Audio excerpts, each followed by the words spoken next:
mudhuze inokasika yachururuka. Ndaneta nemaheartbreak saka ndakuudza moyo wangu usazoputika.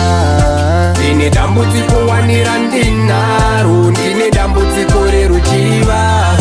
Kakusagutsikana ndinobatikana zvakanaka zichindipfuura. Inini ndine dambudziko wanira ndinaro, ndine dambudziko reruchiva.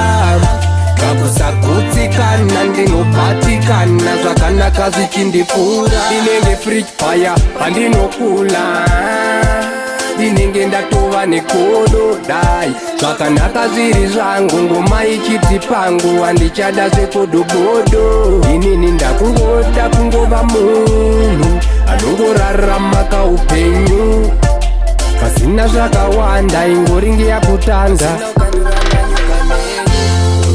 Ndine dambudziko wanira ndinaro, ndine dambudziko reruchiva. Kakusagutsikana ndinobatikana zvakanaka zichindipfuura.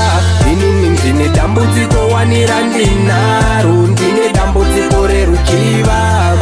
Kakusagutsikana ndinobatikana zvakanaka zichindipfuura. Ita metuto pinda nemoyo mvenukero, hazvo zvinhu zvacho zvichizondikurira. Ndinoita metuto pasi kakudyira bhato epikendi zvozoguma zvondichemedza. Misodzi yangu iri mudhuze inokasika yachururuka. Ndaneta nemaheartbreak saka ndakuudza moyo wangu usazoputika. Ndine dambudziko wanira ndinaro, ndine dambudziko reruchiva. Kakusagutsikana ndinobatikana zvakanaka zichindipfuura. Inini ndine dambudziko wanira ndinaro, ndine dambudziko reruchiva.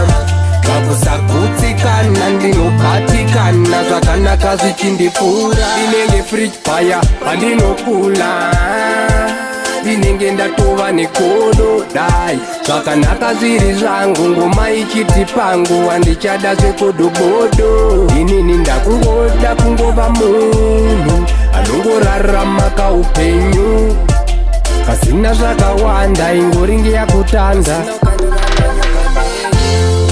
Ndine dambudziko wanira ndinaro, ndine dambudziko reruchiva. Kakusagutsikana ndinobatikana zvakanaka zichindipfuura. Inini ndine dambudziko wanira ndinaro, ndine dambudziko reruchiva. Kakusagutsikana ndinobatikana zvakanaka zichindipfuura. Ndine dambudziko wanira ndinaro, ndine dambudziko reruchiva.